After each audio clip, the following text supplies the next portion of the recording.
Thank you for joining us on the Southwest Florida Business Podcast. I'm your host, Chris, and today I'm joined by Joe Nugent from Joe the Home Pro.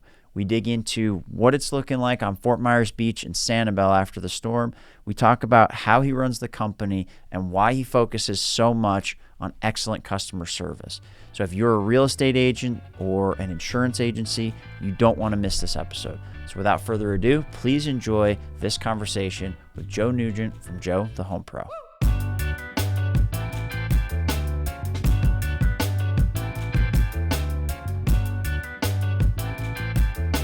This episode is brought to you by Southwest Florida Podcast. We help businesses make marketing videos. Now, a lot of businesses see the value in video content, but they don't know where to start. Filming, editing, posting on social media, these can take up a lot of time and they can be pretty frustrating, and that's where we come in. We work with businesses to highlight the value they bring to their customers and share that online. Now, we've created the Marketing Manager's Guide to Video Content that you can download for free by following the link below or scanning the QR code on your screen.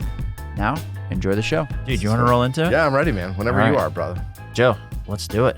How you doing? I'm awesome. How are you? I'm doing pretty good. Aside from the baby keeping me up for a little bit last night, I'm ready to rock and roll, man.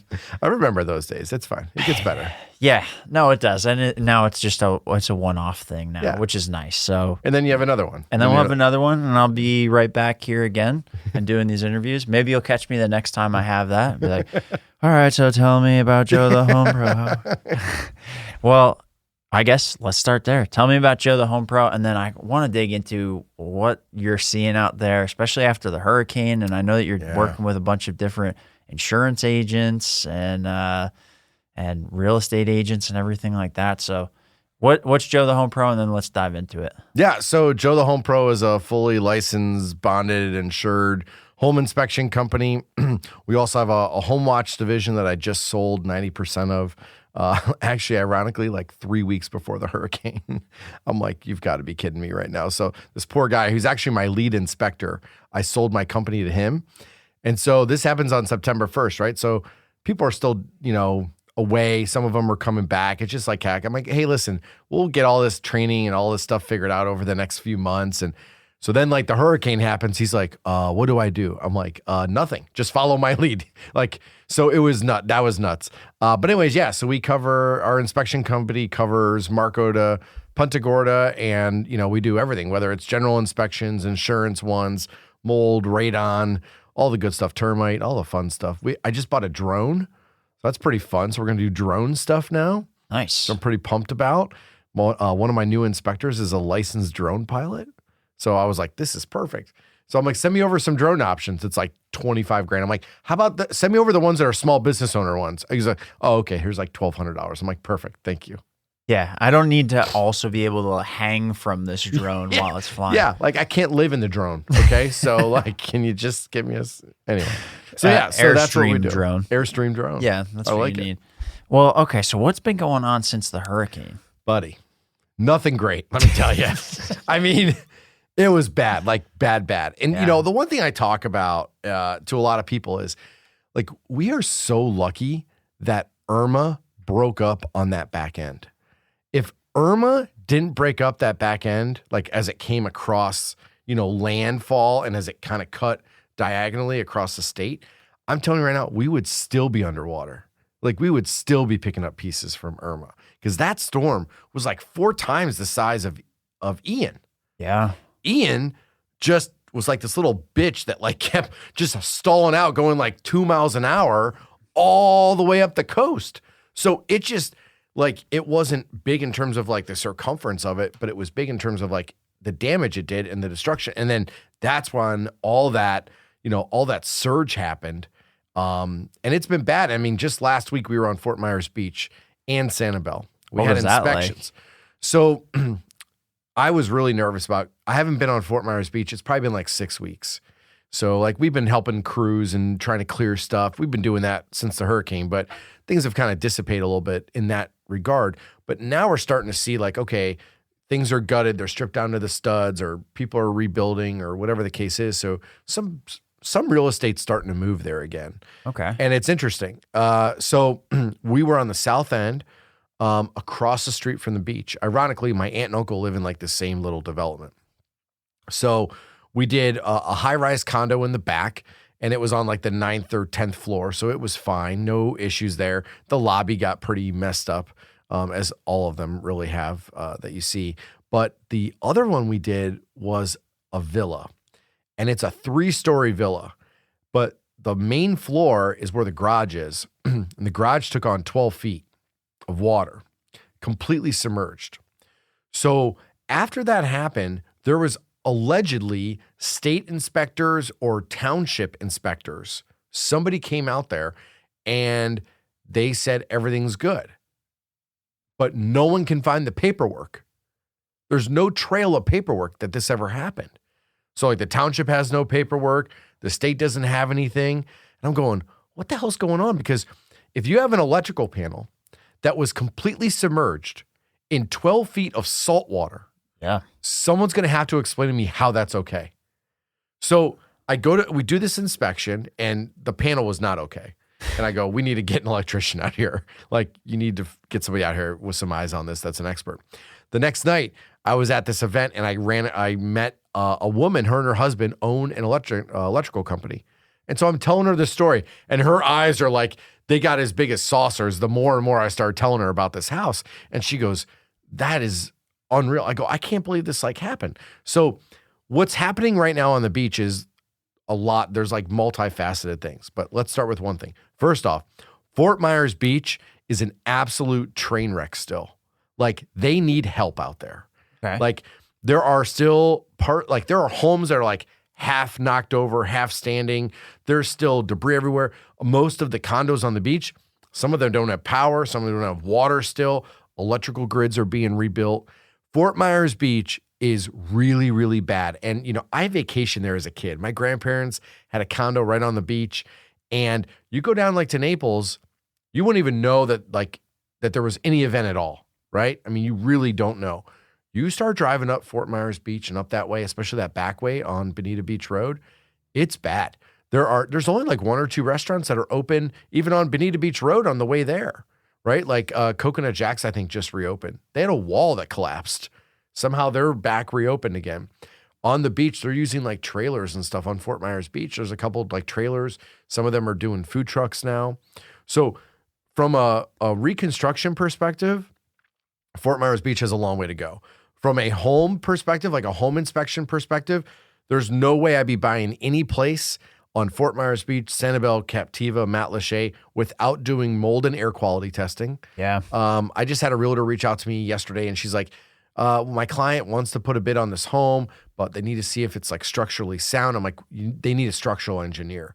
I go, well, I mean, I can go out there and take a look and just kind of look at some things and try to get an idea for you. She goes, you got to wear like a mask and gloves. And I mean, because it's really bad, like the stuff that's happened to these places, very sadly. And in no time, it gets filled with mold and everything. And 100%. especially if it wasn't like cleared out quickly. Like, I went to a couple houses a couple weeks after the hurricane.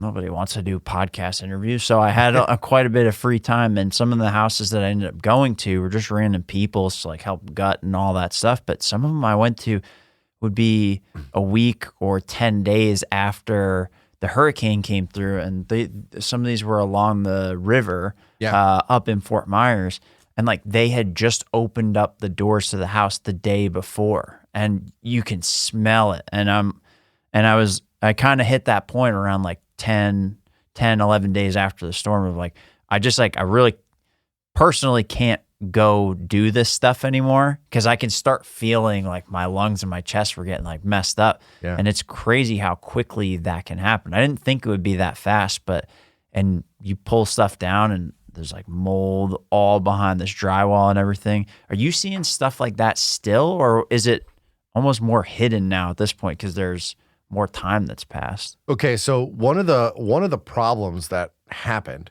was people were doing like these homemade remedies of like, I'm going to take care of the water issue that happened in my house. And so they're like, I'm just going to put fans on the affected areas. Well, there's mold spores in there. So those fans are now blowing mold spores all over the entire home. It's going to get in the ductwork. It's going to get everywhere, right? So there's a lot of people that are like, no, I totally took care of it. Well, let me tell you something.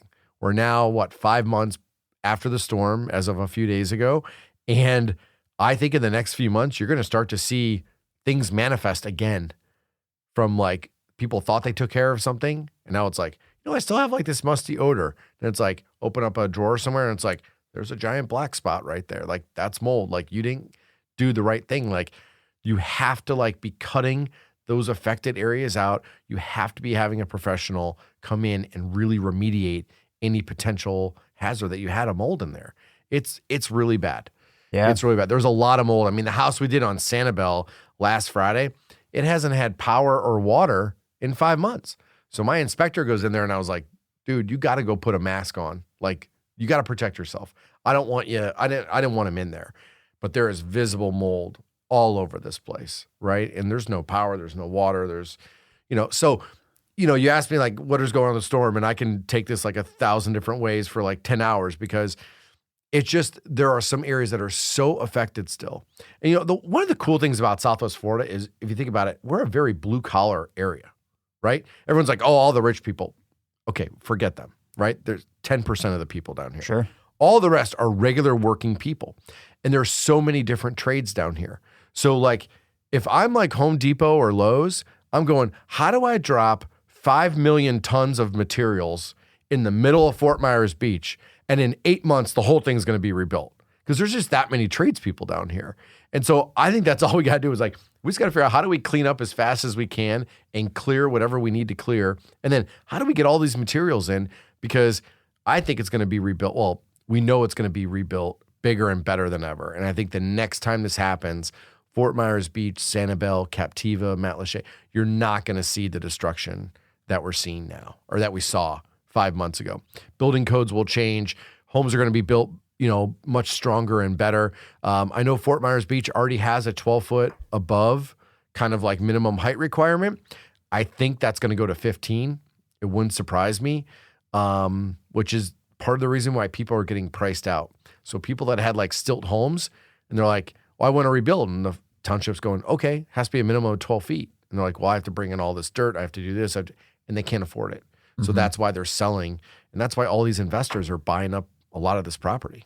Well, the Red Coconut, that RV park that was there, I think it got, I could be wrong on the number, but I think it was like $47 million. Oh, it's insane. There's another spot right next to where my grandparents' condo was that sold for like 11 or 12 million. It's going to be like 10 high-end like condos. Yeah. Like that's what's going to happen. So like, if anyone had dreams of like investing in a rental property on Fort Myers Beach, those dreams are probably up in smoke unless you find about $3 to $4 million overnight.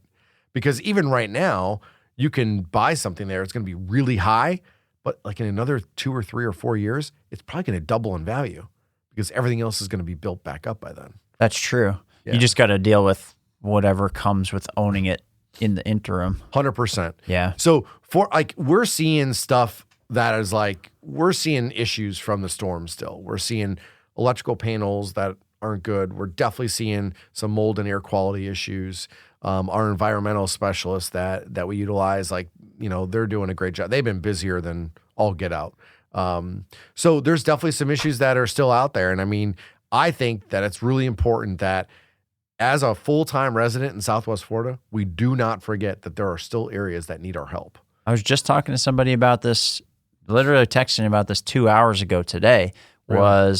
I guess there's a podcast called Beach Talk Radio, something like that. And I just learned about it yesterday from her, but she said they're one of the few people that's actually doing a good job of keeping people up to date, what's going on out there, getting funds, getting things like that. And I was like, yeah, man, I have to admit, because it doesn't impact me every day, because I'm not going out there every day, it's not like I forgot that it happened, but you forget who it's impacting because you're not out there. Yeah. And it's not, my house didn't get hit by it. I'm not out there. I'm not seeing it all the time. So I don't know, it's easy to forget.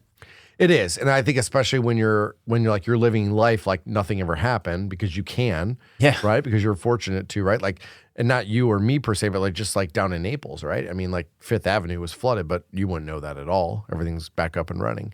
I think for me, it's like I went out there a lot after the storm just to try to help people. We were like clear. At that point, I was trying to do like storm inspections for free, but I was like, there's no inspection to do. They need help cleaning this place out, Just right? getting So that's what we were doing a lot. removed. Yeah, which is insane, right? So if you go and go like that back way across from Lover's Key, there's that giant field. I mean, that whole thing is piled 30 feet tall as far as you can see of storm debris. Is that still full? Yeah, it's still pretty full. And like my uncle was telling me, like they're bringing like one day there'll be like a couple trucks there and they'll take it and they'll haul it out. But then like a few hours later, there's other trucks that are coming right back and dumping stuff. So, they did a good job clearing this corner over here. That was loaded right after the storm because all this stuff here in Bonita along the water was totally like everything was impacted. All this, but they got it out relatively quickly. I think within maybe a month and a half before they really started like knocking those piles down. I talked to the guys from Southwest Waste. They came in here. So I assumed that all this stuff was just going to a landfill, but they said they were able to actually recycle like between 60 and 90% of those materials. I only thought recycling happened with like plastic and paper and stuff, but apparently they can recycle all that stuff, which is kind of cool that pile isn't just moving to another pile. Right. Which is pretty and sweet. It's great that we can recycle it. So like in the wake of like a crazy natural disaster, how do you still kind of like have the environmental friendly like tag on it, right? And I think that's a good way to do it, of like trying to recycle as much as you can. But that corner down there in that street got decimated, right? So if you're going down that Coconut Road on the left-hand side by the Hyatt Regency, there's like a couple little side streets that have like homes and stuff back there. And I mean, they took on crazy amounts of water. On the right-hand side of the street is some new construction. What's interesting is that those homes did okay because they were built up high enough based on the new code. Yeah. So it just goes to show that when we do a building code and we update it, 9 times out of 10, there's a good reason for it and that it can save and protect things. It's really sad about Fort Myers Beach, though, I think just personally, just because I was, growing up there as a kid. And it got to a point where I couldn't go there anymore because it was just so damn sad. Yeah. It was just, and it still is. I wasn't there for like 6 weeks and I go back and I'm like, you can't, your heart goes out to these people. How do you help? These are people that, that lost their homes that are like, they're middle to lower class. I mean, they've had that home since like the 70s. Yeah. Right. And somehow by the grace of God, the thing stood the test of time in terms of all the hurricanes that hit Fort Myers Beach. And then this thing comes along and just the flooding and the surge and everything just really did it in. Yeah, it sucks, man. It's awful. It's a shitty situation. It really is. So when I think like, but what can we do? It's like, well, I think we can just be there for each other and try to help out. I think, there's still people that are in need. There's still people, and FEMA's such a joke. What is going on with that? They just unloaded like their first trailer like 6 weeks ago and it didn't even have like running water or power or something. I mean, FEMA's just, shocking, a government agency that can't get their shit together. Who'd have thought? Drives me absolutely berserk. Yeah. So you can't count on FEMA. You can't count on the government. The local township, like 2 days after or 2 months after the storm, they like elected all new people. Like one person resigned, they like kicked out someone else or whatever. I don't know. I mean, Fort Myers Beach, the township there, it sounds like it's kind of a nightmare, which is also a testament though to Sanibel, because Sanibel has their stuff together. Sanibel, not only was the governor able to repair that bridge in like 4 minutes, right? Most incredible thing I've ever seen in my life. Crazy. But the help and where Sanibel's at is they're definitely ahead of Fort Myers Beach. Yeah. That was wild to see how fast that got taken care of. I had a new level of respect for that. You know what else was interesting, Chris, too, is like with my business, everyone's like, oh, you must have been crazy busy after the storm. We only did I did about 30 free storm inspections because I was like, let's try to give back, right? How do you try to give back? Like, let's try to help people. And then we put them at like a really low price point so that we could do like a full inspection for pennies on the dollar, just so we could try to, because at some point you're like, okay, we need to start making money again. You got to cover costs and everything. Yeah, I have a team member and, kids and whatever. So we were able to help out that way, which was really good. But in the first like 30 days after the storm, I think it was either 9 or 11 inspections that we did from people that were on the coast and moved inland.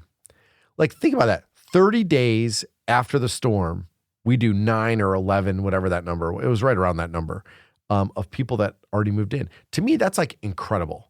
Like that's a really fast response. Like storm happens on September 28th and like October 1st, you're like, yep, we're moving. I'm done with this. And sometime in October, like you find another place, you go under contract, we come out and do the inspection. So there was a lot of movement that way. A lot of home inspectors, well, there were some that were definitely impacted in those areas, right? Cape Coral, Fort Myers Beach, Sanibel, et cetera, that couldn't work. So we tried to find them and say, hey, if you need extra work, let me try to help you. We try to find, come on to our team for a little bit. And then there was, I just think like there were so many inspectors that were like, I'm not doing regular inspections. I'm going to do all the mold stuff because that's where all the money was. And so they went out and did that. And by doing that, they abandoned a lot of their long-term relationships that they had with like realtors and insurance agents. And we're like, we're not going to do that. So October was actually our best month ever for the year. And the reason had nothing to do with the storm. It just was because so many people were out doing other stuff. We just stuck to our business model and what we're good at and what we know.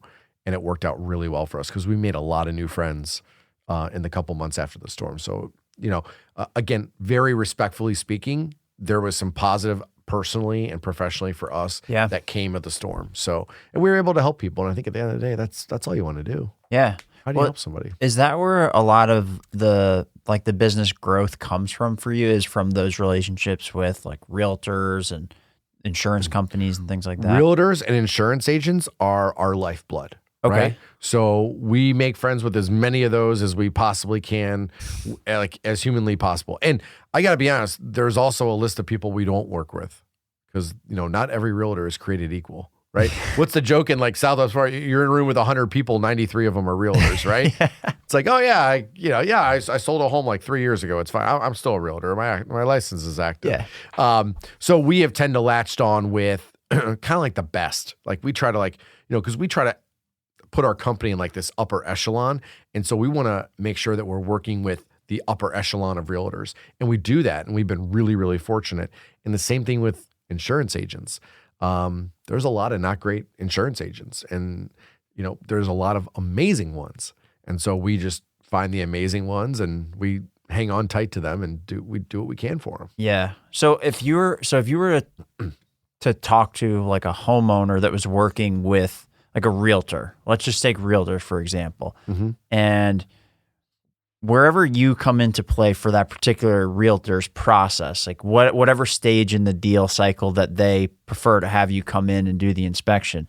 If you were talking to a homeowner that was looking at working with a realtor, how would you like advise them on, hey, here's what you should look for in a realtor as it comes to the home inspection? Like, that lets that person know this person knows what they're doing. Because if there's 90% of realtors out there that are just kind of like part-time, sure, they may kind of get it right or say, oh, do the home inspection, but they might also skip that. So what are some like the signals that let you know that you're working with a good realtor? I guess that's a better question. That's a good question. So, what's funny though about skipping the inspection? So back when like COVID was going on, if we can remember, it seems like forever ago, right?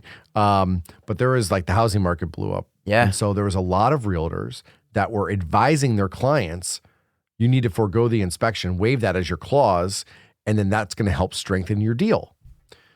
But if you look at like the really good realtors, they're going, there's no way in hell I would ever advise my client that. And then what I've heard, and I don't know if this is true, but this is what I've heard, is that a lot of realtors that told their clients to waive the inspection period, they never had their clients sign a hold harmless agreement. So when their client bought the home and moved in, and then later on realized I need a $30,000 roof, or this is wrong, or that's wrong, they got pissed at their realtor and said, well, you told me I was supposed to waive this inspection, and now look where I'm at. And I heard that there were some lawsuits that were starting to happen. Like kind of crazy. Like they're going after their realtor because they're saying that their realtor gave them bad advice. Now, right, wrong, or indifferent, the majority of realtors out there are really good. And, I think there's always like that small group that kind of ruin it for the bunch. And it's so funny because if you remember too, I was just talking with somebody about this the other day. I go, do you remember like when everybody wanted to be a realtor during COVID? And they're all like, oh my God, this is like the easiest money in the world. Well, then what happened? Well, times got a little tough. right? Interest rates got a little higher and the market kind of slowed down just a smidge. It's weird how none of those people ever followed through and actually got their license and are doing anything right now with it, you know? Who'd have thought? Yeah, exactly. But what makes a good realtor? I think there's a lot. I think just the communication process, the fact that they have a team of people ready to go. They have a title company, they have an attorney, they have a mortgage broker, they have an insurance agent, they have an inspector. You know, they have all these people that they're like ready to kind of pounce as soon as that contract gets signed and get the ball rolling. That, to me, I think that makes a great realtor and someone that can communicate effectively. You know, most of these people are from out of town, so which makes it challenging. So how do you make sure that you're communicating? What happens in Florida is way different than what happens in Ohio during a transaction. So you have to really understand what that is. And are you doing any communication with the homeowners or the sellers from the inspection point of view? Just the buyers. Okay. So the people that are selling the home, we don't work with them. Same thing with like the listing agent, the seller's agent, like we don't really work with them. But on the transaction, what happens is someone goes under contract and then they call us and they say, hey, I'm under contract on this home. When can you get out there? And we're like, we'll see you in a day or two because that's normally our turnaround time. And we'll go out there, do the inspection. 2 hours later, they get the report and then we're kind of done. Like that was our side of it. Okay. And then we're out of the transaction. All right. So you're in and out. So you're from the time that you get scheduled is roughly 24, 48 hours. You or your team are going in, fill out the paperwork, take the pictures, write up the reports, and then you guys do that electronically, right? Correct. So you guys take that and then you can send that to them like you said same day or next day? No, 2 hours. We have a 2-hour turnaround time on all reports. Okay. Which is like unheard of in the industry. And it's no one else is doing that as far as I know. And it's the one thing that realtors are blown away by. So yesterday I did an inspection at 3:00 on this really nice attached villa down in Lately. Attached villas don't take that long to begin with. But anyways, went down there, did the inspection. And at 5:08, the report was out. And the realtor wrote me back. She goes, wow, in like giant capital letters with about 14 exclamation marks. And I go, thank you for the business. Thanks for the referral. Let me know what else we can do to help you out, you know, that kind of thing. And so that's how we've been able to build our business, by being efficient, by being on top of it. You know, Relentless Service is our number one company pillar. So like that's at the forefront of everything we do, is how do we be of service and how do we help others?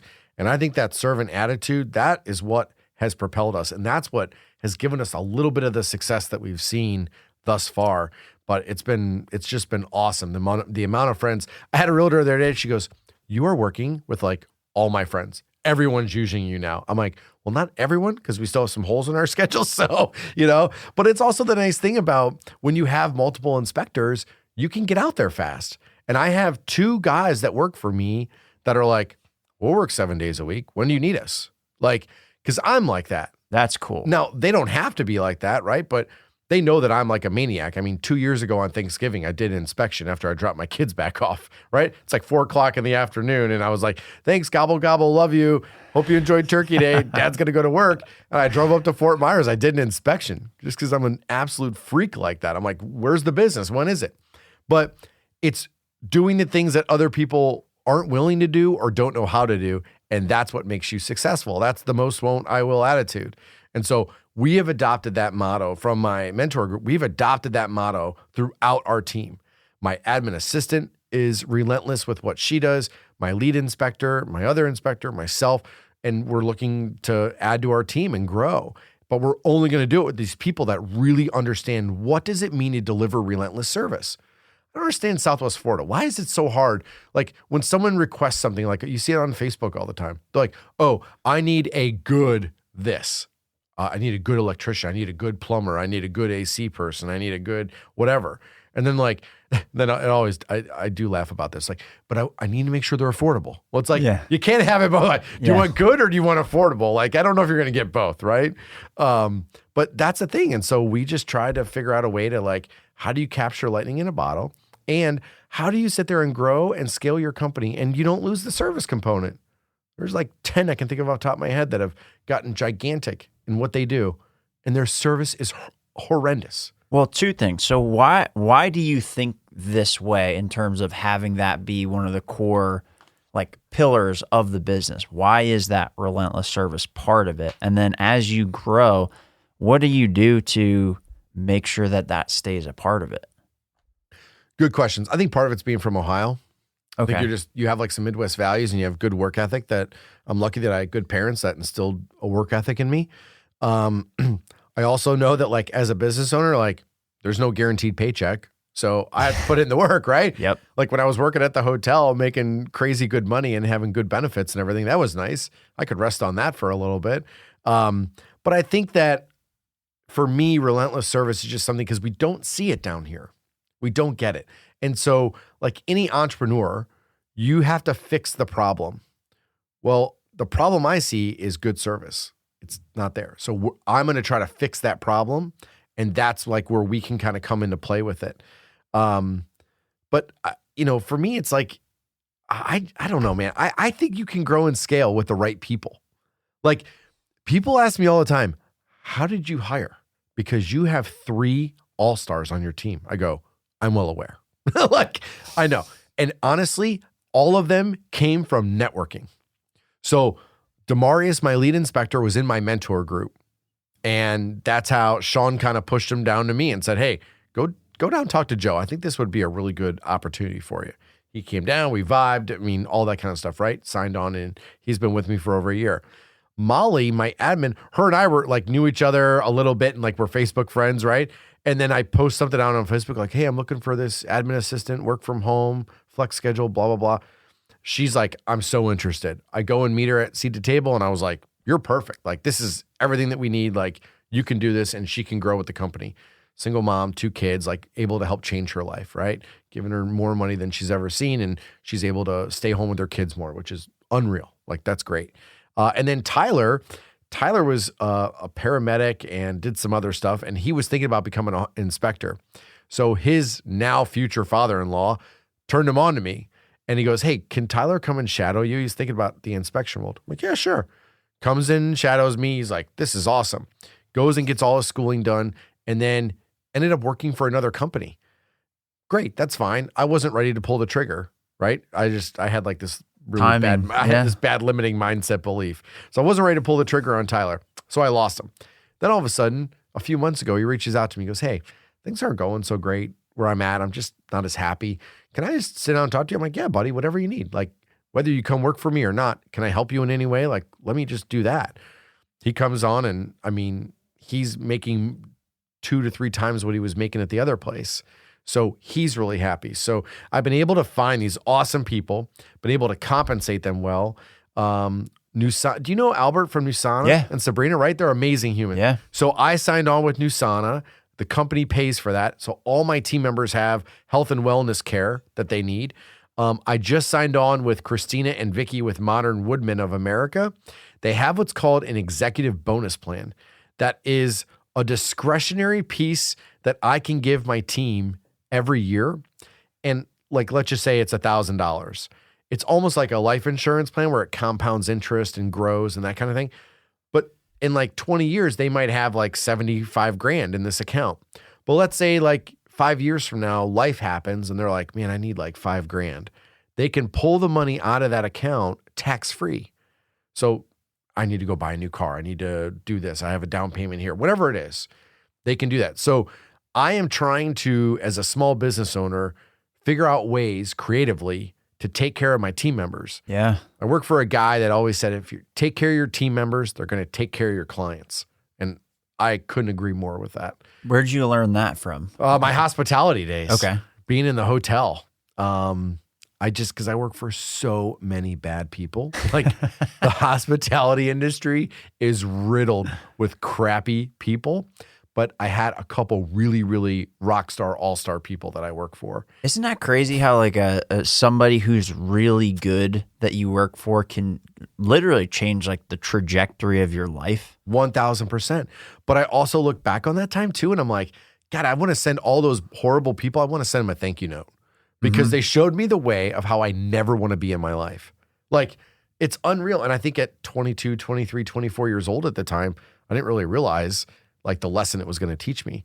But now fast forward 20 years later as a business owner with a team, I'm like, okay, I know I'm not going to like yell and scream. I know I'm not going to like, throw a hissy fit or try to like wield my power or just all those stupid things that like you go through with bad management. Yeah, it actually is a nice lesson. And you get to see how people think, and then if they're engaged and what not being engaged looks like. Yeah. When they don't know what your job is or have never done it and aren't interested in understanding it at all, the problems that can have. Yeah. Like I've done jobs where, you run something and you don't know like the 10 foot deep level, but you understand 5 feet deep. Right. And then you can kind of move this forward.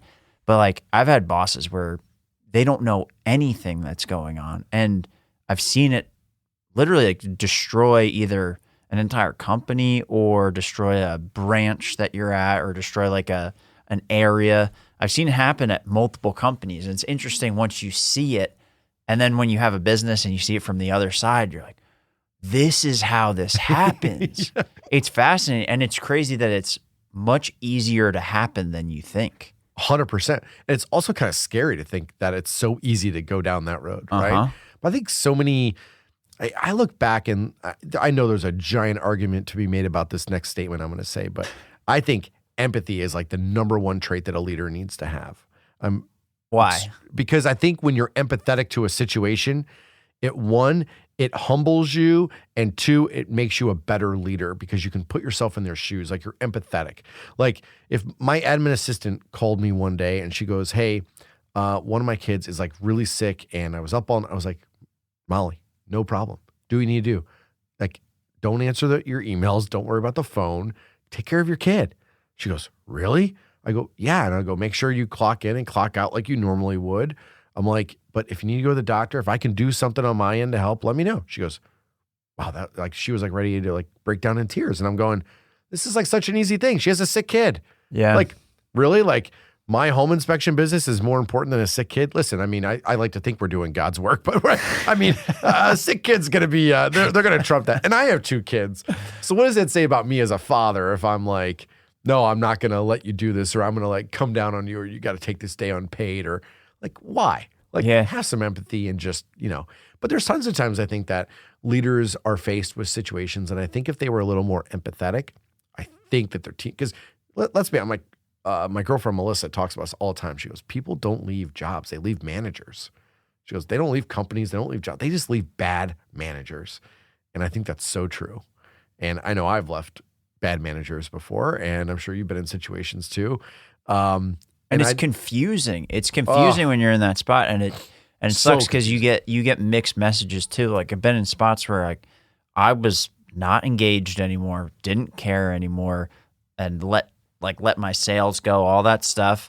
Like almost one of those, when you're like an employee and rather than taking responsibility and going and finding something else, you get in that zone of like weirdly hoping to get fired. Yes. And it's weird to admit that, but it's like a subconscious thing when you're like, I hope somebody else makes this decision for me. It's one of the worst.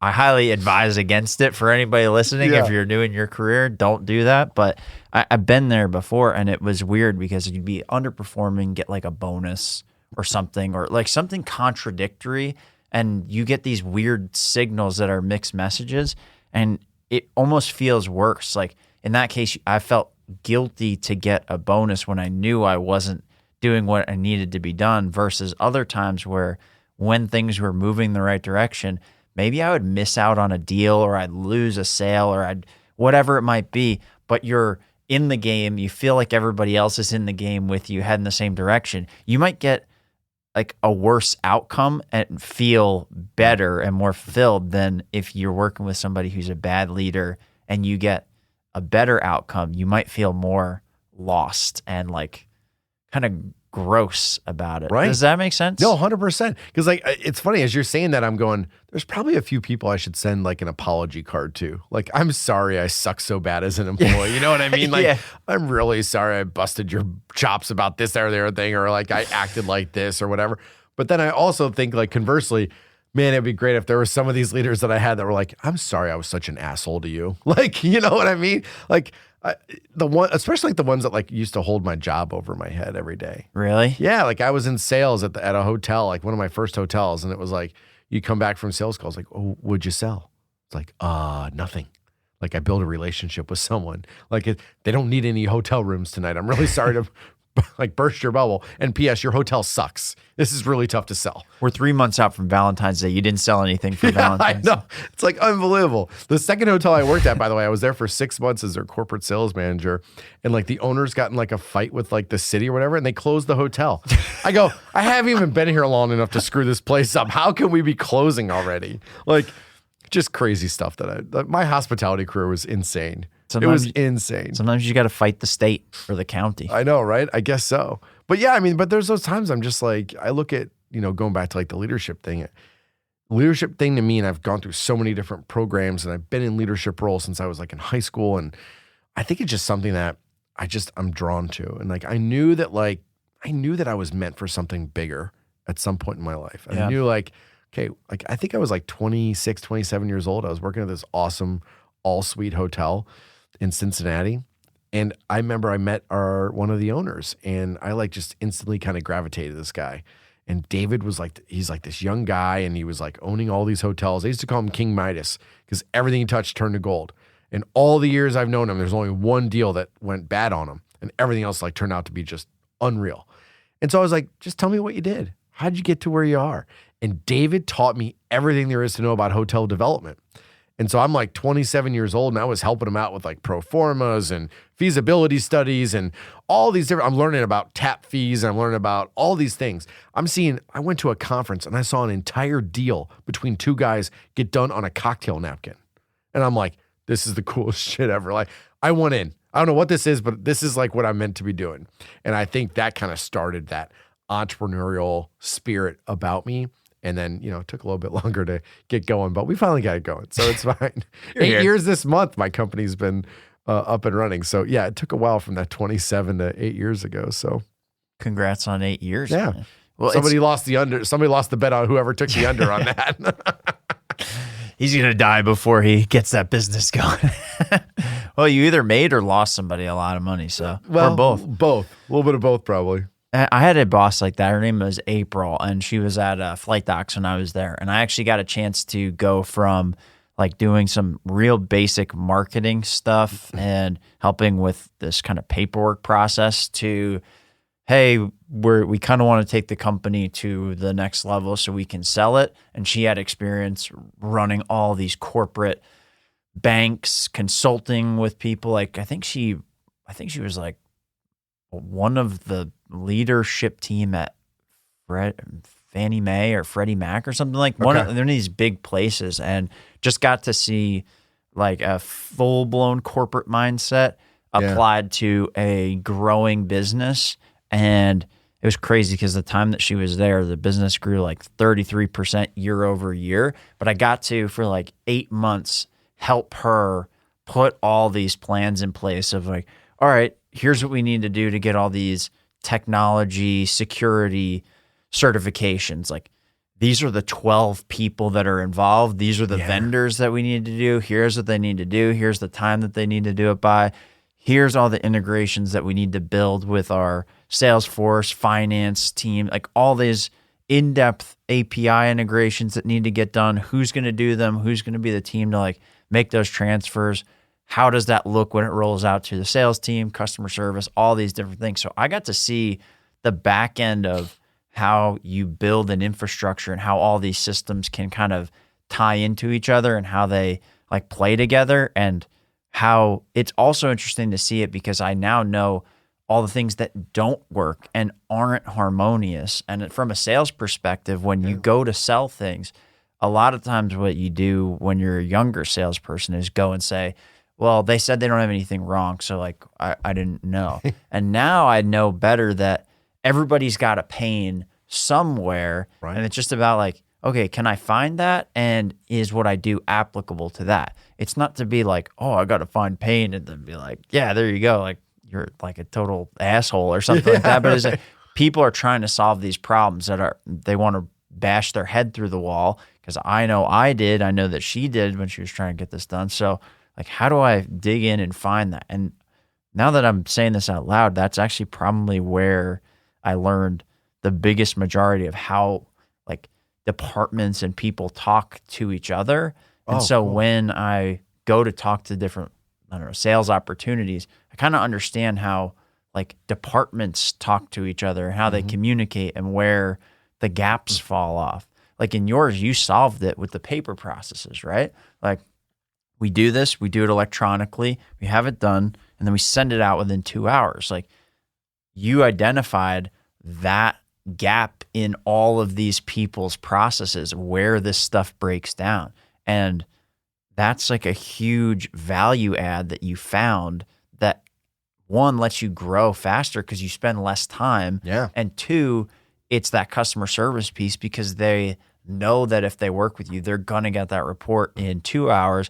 And man, Joe's really falling behind today. I got this 3 hours after. It's a huge shift into solving people's problems. I don't know. It's pretty cool that you were able to like figure that out. Yeah, well, and and I don't think I'm all that smart. I just think you got to use the tools around you, and like, technology's out there, right? But it's funny about you talking about how you talk to different departments, because I started off my hospitality career in operations.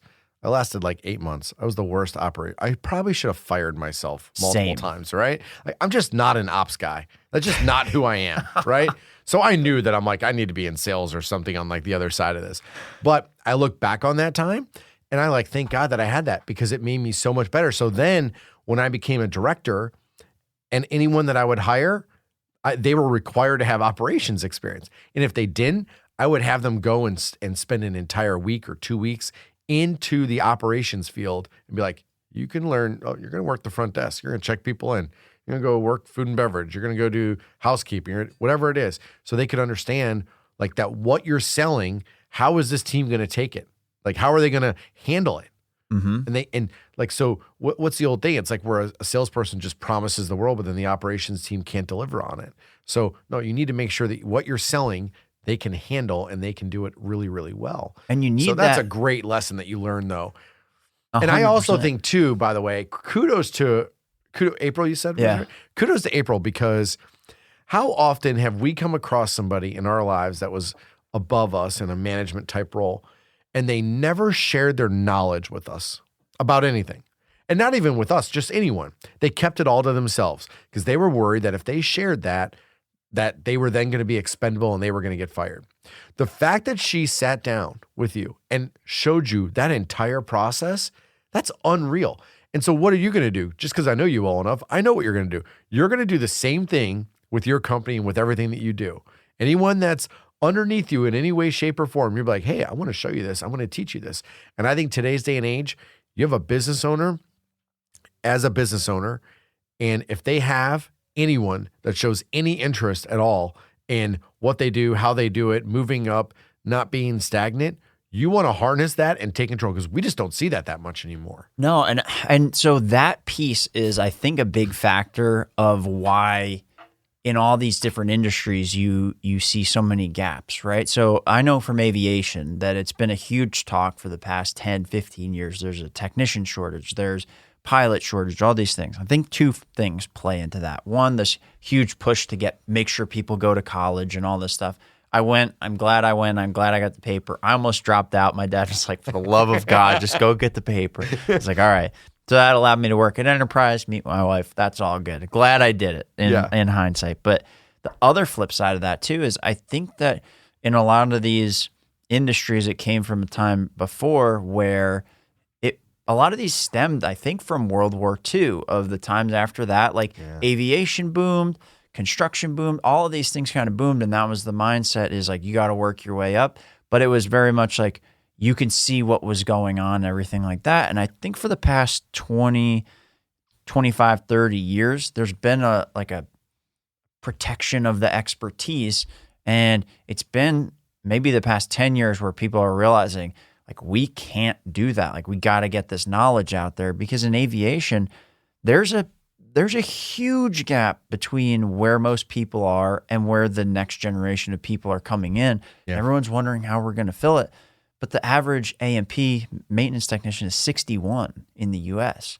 Like, what?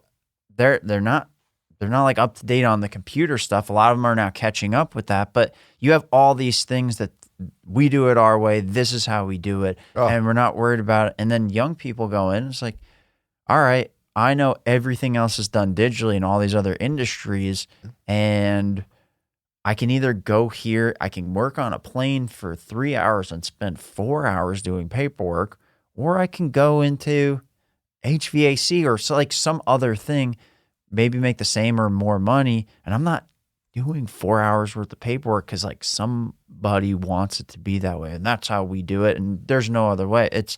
I think that plays a big role. I know I'm like going off on a different tangent, but I think that played a big role in kind of this gap that everybody's seeing and complaining about. I'm hoping that it's going to shift. I think it's shifting because all this information's out there, and everybody says like young people are lazy. I don't quite see that. I mean, the ones that are lazy are like real glaringly obvious in your face. They stick out like a sore thumb. But like I see a lot of younger people, like Ty's come in and he learned all this stuff, picked up like audio engineering. He did that before a little bit, but with this, how it works with videos, editing, all this stuff.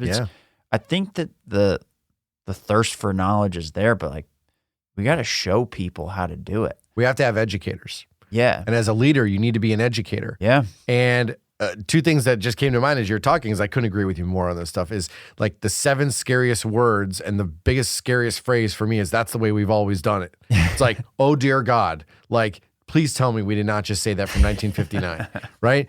But, you know, I think what happened is there is going to be this change in the education factor of this person at the top and this person at the bottom. Because when did it really get exposed of just how vulnerable companies are? 3 years COVID. ago. Yeah, COVID, right? Everybody quit. They're all like, screw you, this job sucks. I'm going to go home and make $500 a week sitting on my ass. And I'm going to figure out what my next move is. And oh, P.S., now I can have my pick of the litter because everybody needs a warm body right now. So I can go anywhere I want. So you're done holding me hostage. And all of a sudden companies were like, we just lost everybody. And like what you said earlier, a leader like that doesn't know how to do anything in the company. And now they're forced to. And they're like, I don't know. I have no idea how to send out this billing. I have no idea who these clients are. I have no idea what this is, right? And so it really, really exposed companies in a really bad way. Yeah. And I think you're going to start to see that training and education piece, like people like Melissa Severance with Inspire Big Dreams. Melissa's doing crazy amounts of training with companies on leadership, on systems, on processes, on mindfulness of how to be happier at work and have like that happy medium. She's doing some really good stuff. And matter of fact, I do want to plug her one thing that I just thought about this because she's doing this awesome program the end of April called Disrupt HR. It's a first of its kind event that's coming here. And this is the type of stuff that businesses and HR professionals and entrepreneurs, they need to be going to this thing because it's exactly talking about, there's going to be like 15 5-minute like speeches. And that's all you get is 5 minutes. And there's like 15 to 20 people are going to do this on a variety of topics. But I know that leadership and training and education, that's like a huge overlying theme of this Disrupt HR conference. But we need more of that kind of stuff. And I think employers need to see the need for that. And they need to not just like put it off like they have. Yeah. Because, I mean, you're right. When you get people that are coming in, they're like thirsty and they're hungry and they're like, teach me, show me. I'm like, oh my God, it's just like dirty talk. I mean, this is like, I've been waiting for this day my whole life. You know what I mean? It's like, hold on, I need a cigarette and a beer right now because this is amazing. Like you want people to show that interest. Yeah. And you know what? Not everyone is going to, and that's okay too, because honestly, I know people that are like, listen, I'm making 60, 65 grand. I'm really happy with what I do. And I don't want to move up. I don't want to move down. I just like want to stay here. Okay. That's okay if that's what you want to do. It's not how I'm built. It's not how a lot of people I know are built, but if that's what you do, that's totally fine. I think we need to embrace that too and say, listen, they can still be awesome at what they do if this is just what they do the rest of their life. That's okay. Yeah. But man, if someone came up to me like that, like my lead inspector is kind of like that, Demarius. He's just like, explain, why did you do this? Why did you make this decision? How could we do this better? Last night I was on the phone with him for like 5 hours, it felt like, right? Because we were just like, him and I start talking. It's kind of like you and I. Like we just start talking, and next thing you know, it's like, all right, we've been here 7 hours, so good luck trying to split this, split this podcast up and try to make this make sense at all. In the meantime, most of your viewers right now, they're absolutely asleep at this point, I'm sure, right? Tapped out. They're tapped out. They're like, is there alcohol around? Like, what do we get for watching this? Like, is there a gift card I get? Or Yeah, we'll have a prize at the end. Stay tuned. yeah, stay tuned for more, right? But it's true. It's like, you can just talk to some of these people and it's just how like these ideas flow and like the philosophies and stuff. And, I wish we had more of those conversations with each other. Well, it's hard to when you own a business and do all this stuff. And as I go through this and, as I'm restructuring all this stuff, what I realize I own a business, but I kind of own a job at this point, and that's what I'm like restructuring and everything. Yeah. But it is like lonely. And I know that you were trying to get me to join the Accelerators. We're still going to get you in there. Eventually. Don't worry. We're going to get you in there. Eventually. That's the sales persistence right there. No, But it's not even a sales thing. It's just, I know it would be beneficial for you. But it comes from the sales part. It's that persistence. It's like, no is yes later. But but what is that done for you as a business owner in terms of having like a group like that to be able to talk to bounce ideas off of? And what's like the biggest benefit that you get out of doing something like that as a business owner? Yeah. So anyone that knows me knows I'm super passionate about the Accelerators organization. AO is what we all call it. And it's, I don't know. I look back like 5 years ago. I was working 60 hours a week at the hotel. I had my inspection company. I was trying to do like nights and weekends on it, right? And then I had my home watch company. I had like 12, 15 clients. And all of a sudden I'm like, well, if I go away, what happens? No one makes any money. So like to your point, I had 3 jobs and I was like, I've done a lot of stupid stuff in my day. This might be the dumbest thing I've ever done. And it's disguised as a good thing. Yes. And I'm like, this is just so crazy to me. So then I found Sean Thomas with, at the time it was called Ask a Millionaire, and which is now AO.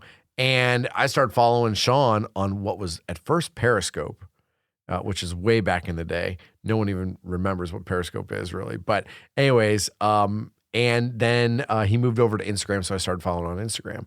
And so he had like this, he's like, hey, I'm doing this mentor group for startup entrepreneurs. Because once you hit 1 million, there's other groups like EO and places like this that you can go to, right? And that they can help you grow and scale to get to 5, 10, 20, 30 million, whatever that number is. But there's really nothing from like the 0 to 1 million. Who can help me? And so for me, the greatest thing about AO is that I have mentors from all different industries that have all built multi-million and even billion-dollar companies. So I have a ton of stuff that I have made mistakes on, but I have avoided 8 million mistakes because I can go in and talk to these people and ask them these questions. So I happen to be, this is really timely, I was in Nashville last weekend, and Joe the Home Pro was about to be Joe the Homeless Pro because I have a giant hole in my financials and my business plan that I could not figure out. And I was there for a weekend doing this mastermind, and Jen Kale, who's the greatest bookkeeper on the face of the earth, she presented the majority of the weekend. And we go through my financials. There was only like 10 of us there for like this mastermind. And just to be around other people that are all trying to elevate themselves, right? So you asked me like, what's like one of the best things about it? Well, I think it's being able to elevate myself with other like-minded people, being able to ask questions, being able just to avoid those pitfalls. The number one thing that it has helped me with though is my mindset. So 5 years ago, I thought $1 million was like the be all end all. I look at $1 million right now and I'm going, that's $17. Like $1 million company is like absolutely nothing to me. It's a stepping stone. 100%. Like Sean sold his company for $20 million.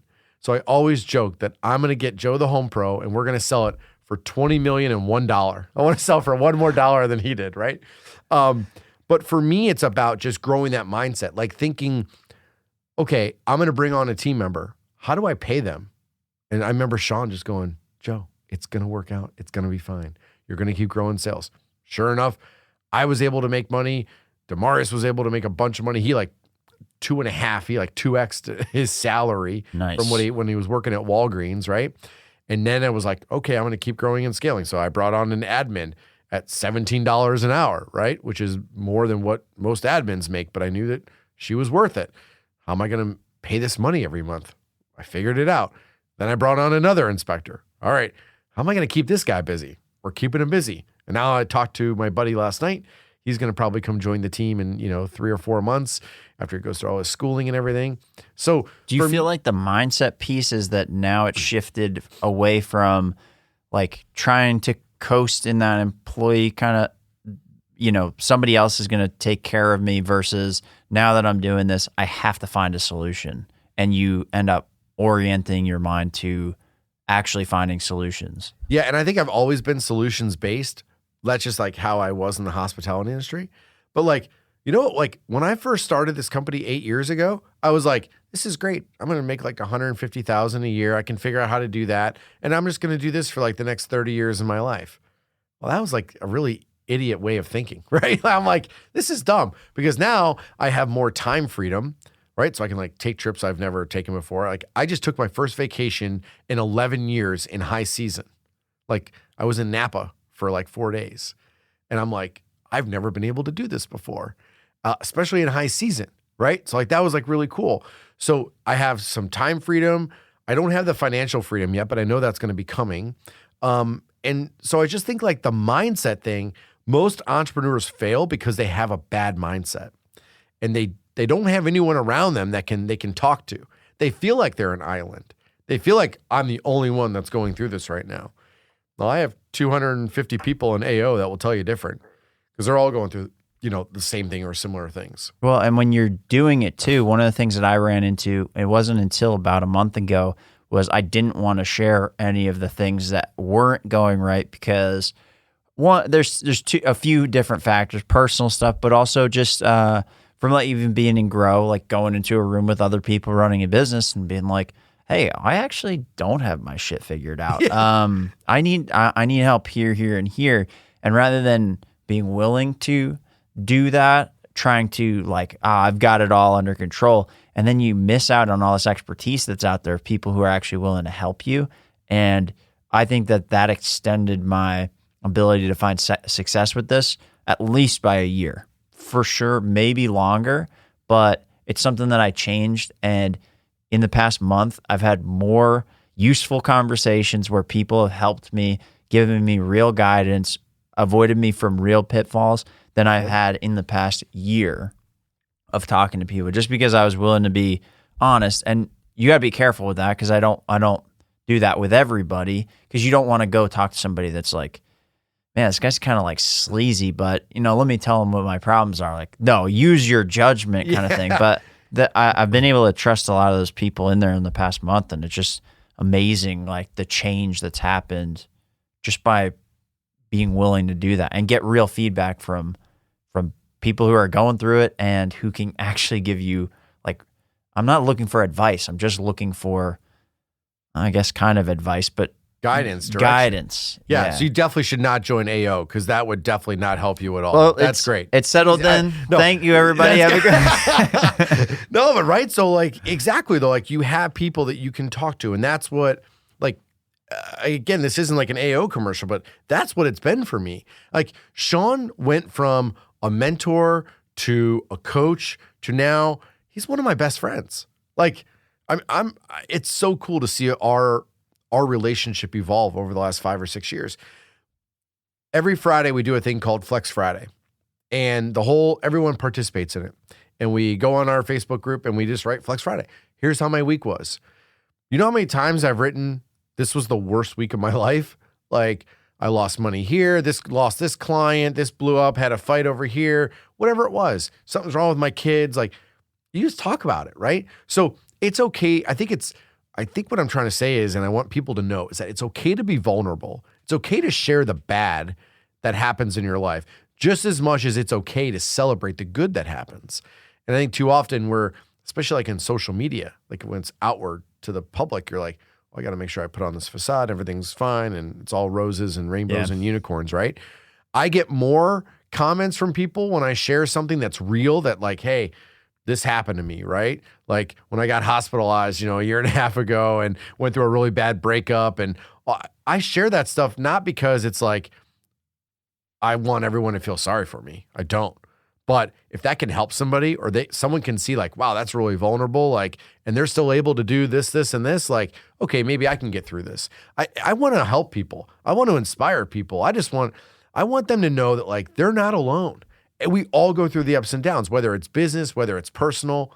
And when we can have other people around us propping us up and supporting us, even when we didn't realize it, and maybe we don't even know why, that is really, really powerful.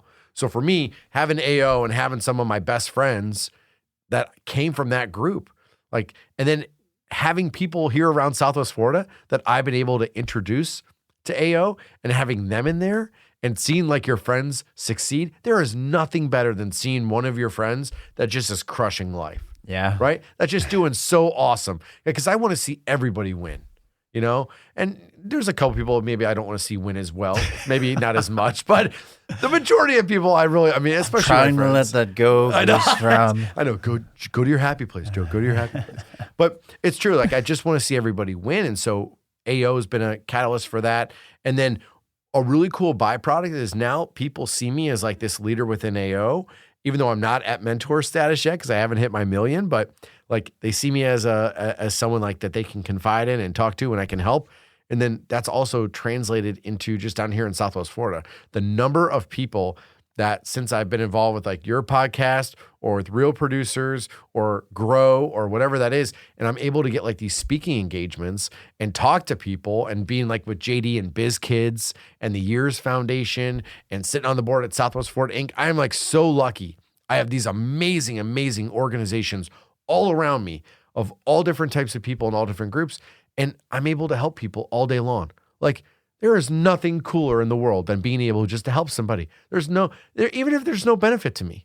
Yeah. I just love helping people. And I think that my business, I think that's why I like to go back from 6 hours ago when you asked me this, I'm like, Relentless Service. And I think that's what it is. It's the ability just to help other people. I always want to be there and do that for someone because in my life, I have a lot of people who have helped me along the way. How do you get back? And how do you teach your kids that too? Right? We're both dads.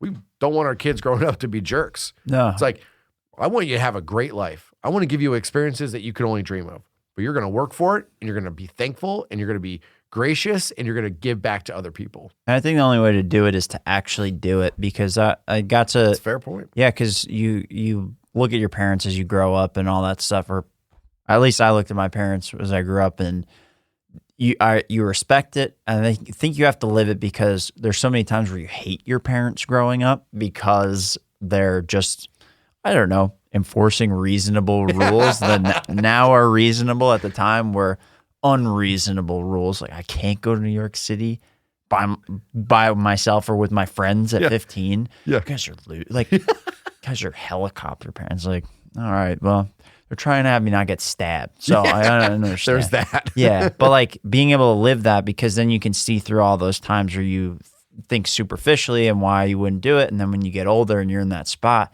you suddenly realize like, okay, I have this baby that's looking at me all the time. She's saying new words all the time that we didn't know that she knew how to say. Like, I don't know where she picked this up, but she's listening and she's watching and all that's going in. And I don't know, it's like, you have to live it, but as you do that, it does impact other people. Like doing all the podcast stuff, people reach out. The amount of like essentially free consulting that starts off as just a conversation that I've done in the past year is crazy, but it also makes me better at this stuff. I understand this stuff more clearly, and when I get higher paying opportunities and things like that, I can talk to people at a 5 or 6 figure level for certain things that a year ago I was trying to convince somebody at a $500 level and couldn't. So it's amazing how when you just put in that time, the opportunities actually open up for you and suddenly kind of like multiply or compound on themselves. It's cool. But it's all because you put yourself around the right people. Yeah. And that's what this comes down to, I think, right? It's like, they always say like your network is your net worth, right? The old slogan or saying there. I think it's true. Like, what was the one thing that Sean told me? And I know he didn't make this up, but it was like, if you're in a circle of 5 people that are all stupid, you're going to be the 6th, right? Like, so it's all about how you surround yourself with the right people. And I look at like my group of friends down here in Southwest Florida They are so different, all of us, right? We're all at different stages of our career in different industries, different things. I look at like my friends from college that live in Cincinnati and Northern Kentucky and stuff, and I look at them and like how different all of us are, right? It's okay because like we all bring like this amazing thing to the table though. And we all bring these cool experiences and we all bring like this brotherhood and this love for one another that it's like, man, what do you need? Like, what can I do to help you? You know? And I just think like when we can translate that to our kids, that's awesome. And I don't know about you, but I know a lot of times I have caught myself, and my kids are obviously 13 and 10, so they're older than where you're at in your stage, but I've caught myself saying something or doing something and I'm like, oh God, it's happening. I'm becoming my parents. This is not good. How do I break this? Right? It's like, it really scares me though, because I'm like, I don't want to be like this. But to your point, we don't know what we don't know. And I think, I don't know if I ever had, I think I had respect for my parents, obviously, probably because I was just scared of getting the crap beat out of me. Sure, same. Because that's what happened back then, right? I mean, but now it's like, I really like have a respect of like what my mom and dad did and how they sacrificed for myself and my brother, and like what I'm trying to sacrifice for my kids. And I teach my kids that partly because I want them to know, because I want to feel a little bit guilty. It's like, hey, we can go to Disney, but Dad's got to go do like 5 home inspections, right? They're like, oh, okay, Dad, I get it now, right? Yeah, that's good. Exactly. But you want to teach kids that, like, what's the value of that dollar? And hey, we can go have these experiences, but here's what it takes. Here's what it's going to cost, right? So I don't know. I mean, I wish there was a manual for these kids. Did you find one when your daughter was born? It was written in a different language, so I couldn't really couldn't apply it. I tried scanning it with the phone and see if it translated. Nothing. There's no QR code. Oh, Joe Goldstein would have a fit if there was a QR code with that. OCSIT, our buddy Joe from Grow, I mean, just goes ballistic with the QR codes. He loves them or hates them? Hates them. Oh. It's like the biggest way to like get all your information stolen, he says. All right. Here I am using them all the time. I got them on the back of my, I don't have them on the back of my business cards. No, you say it. Well, all right. Well, thanks for doing this, man. Where can people get in touch with you, learn more about what you're doing, or if they're realtors, insurance agents, how do they work with you? Yeah, well, first off, you are truly, I mean, it's been really fun getting to know you over the last year plus, right? I mean, like, you really are a good friend of mine, and I really, really appreciate you having me on here. And you just got to be careful when you have me on here, because I can just talk like for 6 hours, and I'm like, let's order sushi, let's like grab drinks, right? I'm like, because it could just be that long. So I hope that someone got something out of this and wasn't like, well, that guy's pretty stupid. But I think we're gonna order sushi next time and chew it into the microphones. I think that's the move. We'll get sushi, and then we'll get chips after that, so they get a little nice mush. And dip. They'll get a mush and some crunch. That's good. It's called diversity, right? Yeah, exactly. Yeah. We want sonically, exactly. So everyone can find me. I'm super big on social. So Joe Nugent Naples is my personal Instagram. Joe the Home Pro is our business one, and same thing with like Facebook. And my entrepreneur page is the YP Mentor. So you can find me all those different ways. Joe at joethehomepro.com if you need to email me for anything. If we can help a realtor out, our website's joethehomepro.com. So cool. I think we did that pretty well, by the way. It's like Joe at joethehomepro.com. It's like joethehomepro.com everywhere. Like, that's just Google Joe the Home Pro. Yeah. It's funny because like that's how like I announce myself when I go into rooms now. And it started off as a joke, and now it's like, this is how we do it. And everyone's caught on. Yeah. They're like, are you Joe? I'm like, no, I'm Bob. Joe's busy, but he sent me in his place. Yes, I'm Joe. I really am Joe. I'm Bob, the home amateur. Yeah, that's right. Well, thanks for doing this, man. Thanks, man. This was awesome. Super fun. Yeah.